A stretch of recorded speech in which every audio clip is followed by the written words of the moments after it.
Okay, I know you're going away, and but I thought we would still talk about some things. I don't know if you're bringing a guitar. I'm guessing maybe you're probably not bringing a guitar. Um, Here's what I would do. When you get there, I don't know if you're going to have a rental car or if you have to Uber around or whatever. I would go to a nearby guitar center and go buy a used acoustic guitar to have, and then before you go back, return it. Guitar Center has a very liberal return policy. I buy guitars there all the time and return them, not just for that reason, but for whatever. I don't like the guitar after I've tried it for a while. But if you actually wanted to have a guitar, that would be a very easy way to get one. If you can get to Guitar Center, like I said, just find something. Nice thing about Guitar Center is you could buy a $3,000 Martin and return it as long as it's within 45 days. But anyway, that's actually just a thought. If you actually wanted to maybe have a guitar to kick around while you're there. So we're going to talk about playing Amazing Grace. Now, we may have played this before, but I want to play it in the context of the open E tuning that we've been exploring. But before that even, I want to just kind of kill two birds with one stone and talk about the basic melody of Amazing Grace. Now, I've sent you a copy of the melody that I printed. And so Amazing Grace is basically 5 notes. So on the printed sheet that I have sent to you, you'd want to look at the highest note. I'm hoping you'll be able to differentiate because they have pairs of notes, for harmony very often, but you want to look at the one that's highest up in the staff. And in this case, the very first note is D, which is just our open D string on Then it goes to the open G on Maze, and then it goes B, G, B, also open strings. So there we have the beginning. 1, 2, 3, 1, 2, 3, and 1, 2. Then it goes to the A note, back to the G, and then to the E, and then to the D. So we have 1, 2, 3, 1, 2, 3, and 1, 2, 3, 1, 2, 3, 1, 2. Okay? So this would be a good thing to practice to get, ultimately you do want to be familiar with music and be able to decipher the written page to some degree.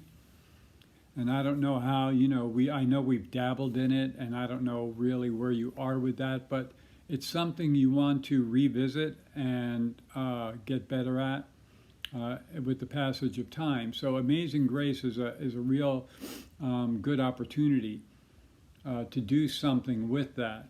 As I said, it's basically just 5 notes, D, E, G, A, and B.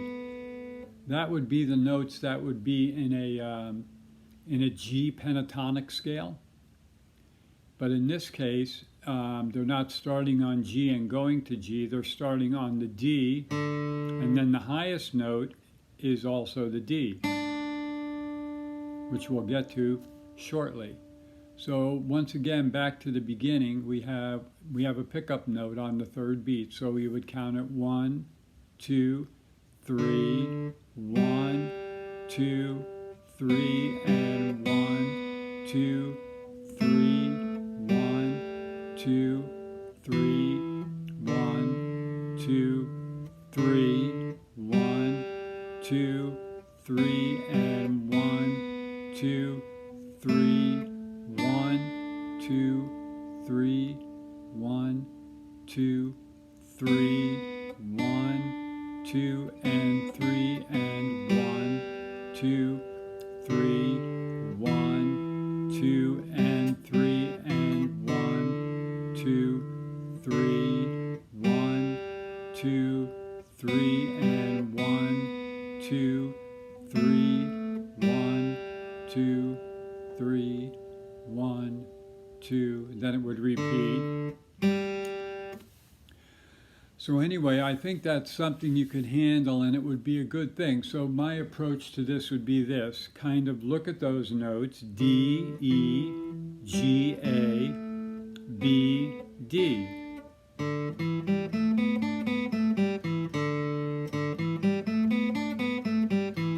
Realize that those are going to be the only notes in this song, and try to identify them visually. In other words, try not to look at the guitar so you know these are the notes you're playing. D, E, G, A, B, and then the high D.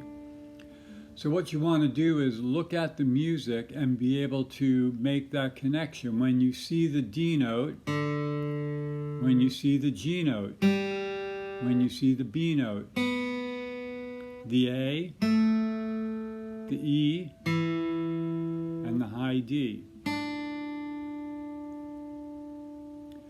So that is something that I think would be good to do. Once again, it kind of the killing two birds with one stone, maximizing the different things that we're working on. So give some thought to doing that. And I'm going to actually just walk away here for a second because that was in conventional tuning. I'm hoping that you have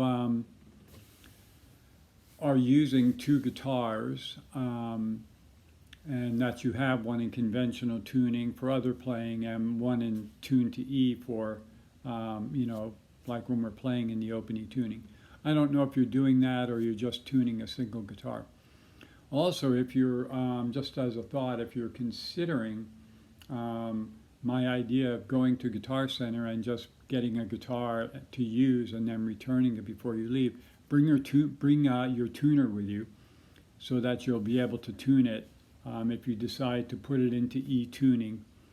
And this way you'll be prepared for that, to go back and forth between the two tunings, because obviously you would only have one guitar there. So there's that. I'm going to walk away and come back with the guitar that's tuned to E.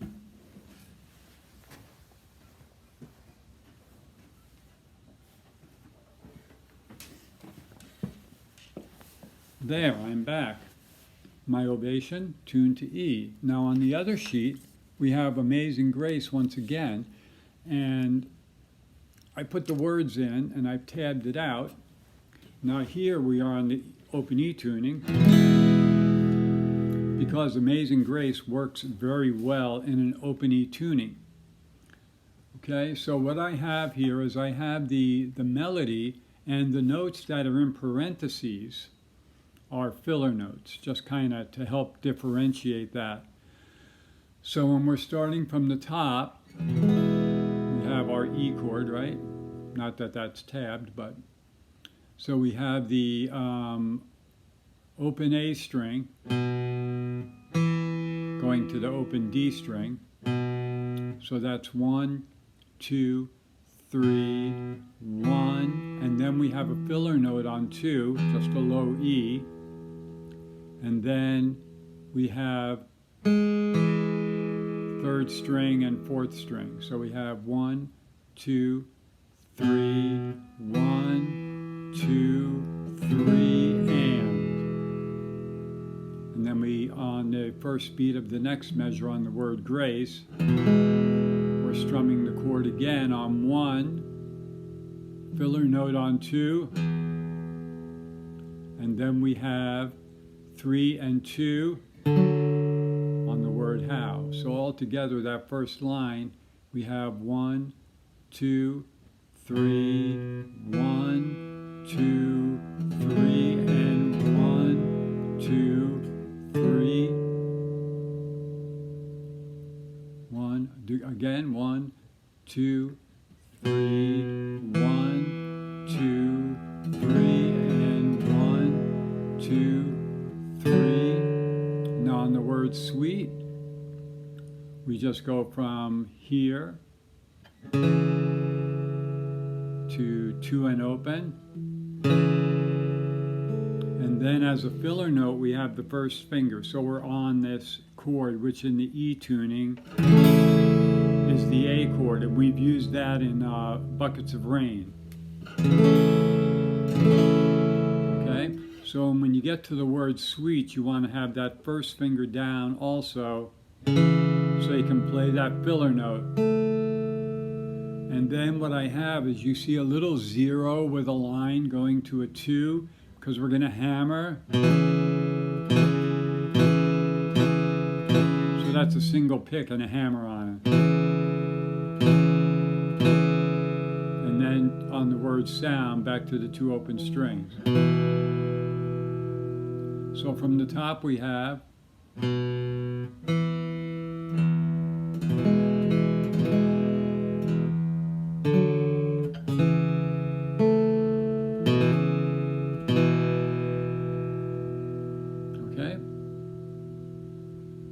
top one more time. 1, 2, 3, 1, 2, 3. I'm sorry.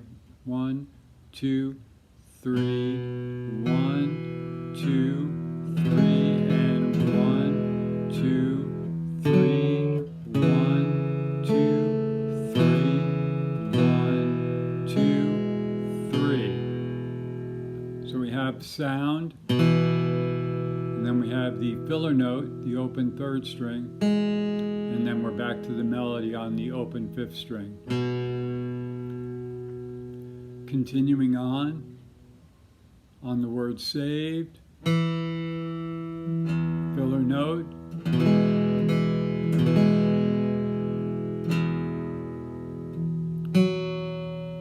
like. Okay, from the top, 1, 2, 3, 1, 2, 3, and 1, 2, 3, 1, 2, 3, 1, 2, 3, 1, 2, 3, and 1, 2, 3. We have the second finger there on the word like, and we'll leave that there to play the next chord, which is the B chord, open, 2, 3, open. I'm using my pinky on that 3rd fret. You could use your ring finger, it doesn't matter. So we have the word me, and then we have a filler, and then 3 and 2, going to 2 and 1. And that's all filler. So we have 1, 2, 3, 1, 2, and then the word I, open 3rd string. So from the top we have 1, 2, 3, 1, 2, 3, and 1, 2, 3, 1, 2.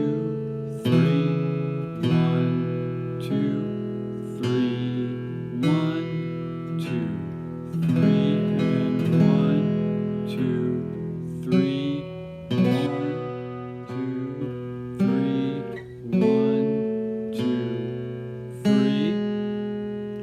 The word once, strumming down through that open E chord. 1. So we have 1, 2, and 3, and 1. Once was lost.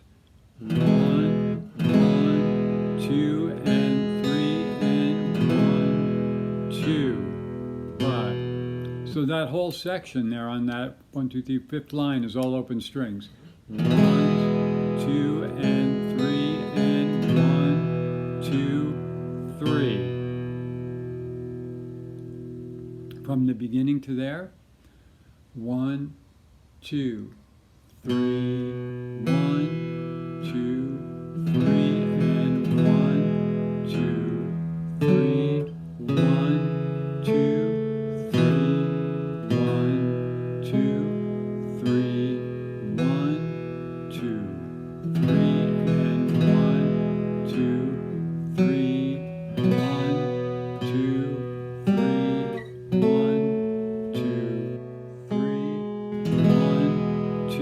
and 3 and 1, 2, 3. Okay, so the thing you want to keep in mind is on the filler notes, once you become proficient at this, and it's actually fairly easy to play, but kind of cool the way it just sits so naturally in the open E tuning. Which also means, that you could capo it for different sounds.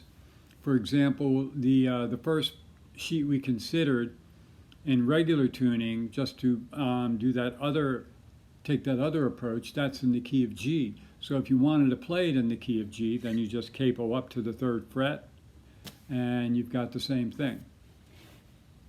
Okay, so we left off at once was lost, but, and that's that whole open string section.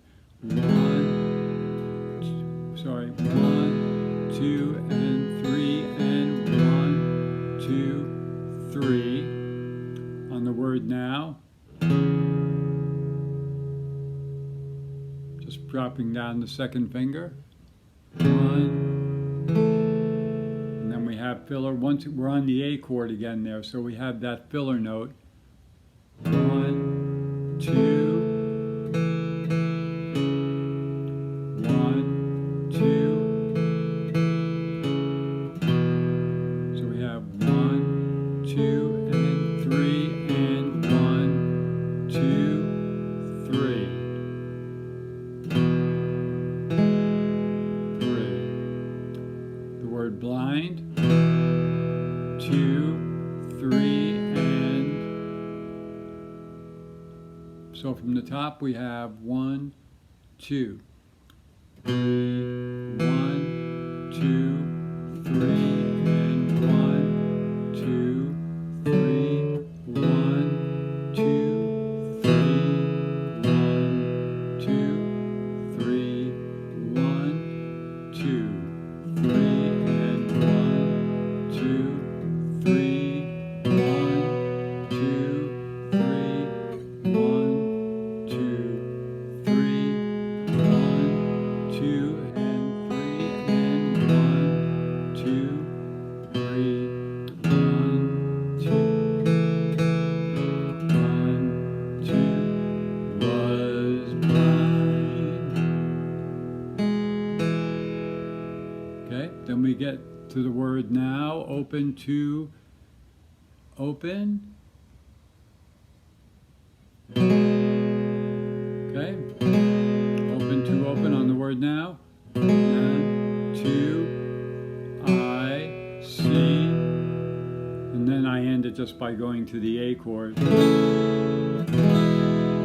to E.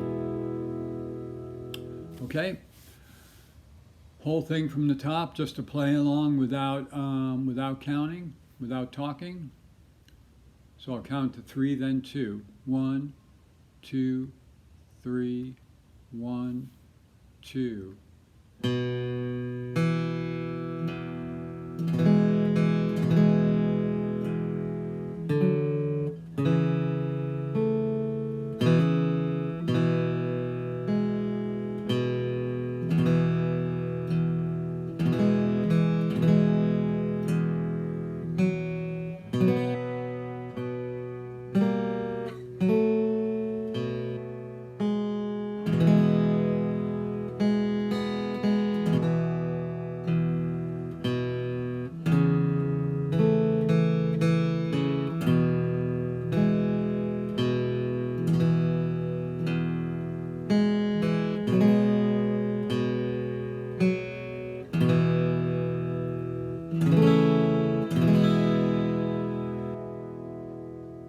Okay, so performance notes, once again, the filler notes, you want those to be a little quieter.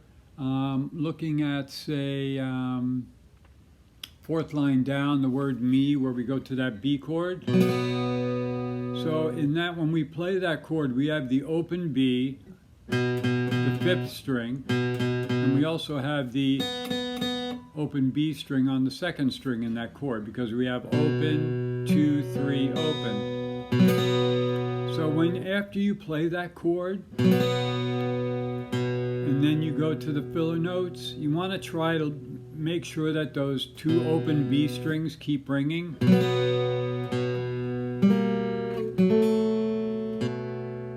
Once again, it just gives it a more connected legato sound.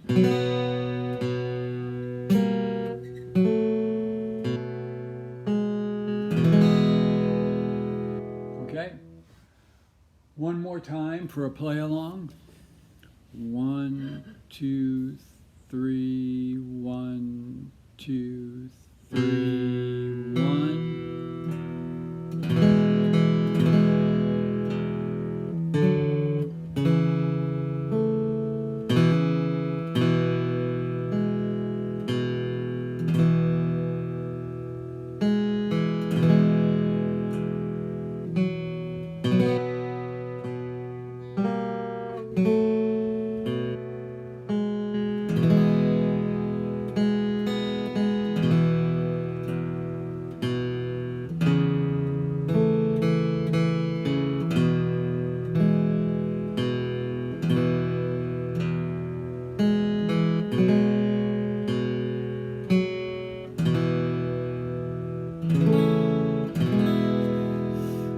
Okay, I actually didn't play that exactly as written, but it will still work totally as a play along. I just didn't do some full strums where there should have been some full strums. But we always say that's okay as long as we're, playing within the chord. We don't have to play it exactly. We don't have to necessarily always get all of the strings as long as we're accomplishing the melody, which I believe I did. Okay, so you may end up doing nothing with this because you'll be guitarless, but I wanted to put it out there just in case you liked my idea of going and snagging a guitar to have for your use. And so have a pleasant trip. Get back to me. Send me a picture of where you are. I don't know, based on the way you explain your schedule, it sounded like you only had evenings. I don't know if that Old Town tour runs on Sunday. If you actually happen to have Sundays free, I would still highly recommend it. I think you would really enjoy it if there's some way that within the schedule that you're there, that that you're able to work that in. I think you would really enjoy that. So I hope you're able to do that. If not, let me know if you're not able to do anything at all with this lesson, if you're not even going to be able to touch it, because then probably what I would do for your next lesson is more just kind of review and expand on this rather than go into something new. So let me know if you're going to be able to do anything with this at all over the time that you're going to be away. Have a good one.